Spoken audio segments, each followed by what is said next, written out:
Mango milkshake আমি করে দেখাচ্ছি।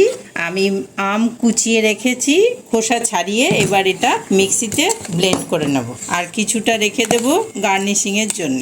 আর এর মধ্যে আমি ঠান্ডা দুধ খানিকটা দেব, অল্প করে। এবার আমি আবার মিক্সিতে ব্লেন্ড করে নেব। ব্লেন্ড হয়ে গেছে, এবার আমি যতটা প্রয়োজন দুধ দিয়ে দিচ্ছি।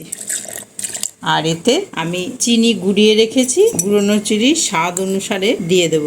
আমটা মিষ্টি খুব, সেই জন্য আমি 1 চামচ দিচ্ছি, প্রয়োজনে আরও ইউজ করা যেতে পারে। সামান্য এলাচ গুঁড়ো দিয়ে দিচ্ছি, ব্লেন্ড করে নেব। হয়ে গেছে, আমি এবার একটা গ্লাসে ঢেলে দিচ্ছি। গার্নিশিংয়ের জন্য পেস্তা আর কাজু কুচি আমি দিয়েছি। যে যেরকম শুকনো ড্রাই ফ্রুট দিতেই পারেন। উপর থেকে একটু আমের কুচি দিয়ে দিচ্ছি, আর দিয়ে দিচ্ছি 1 কুচি বড়। টাটা, আজকের মতন দেখা হচ্ছে পরের ভিডিওতে।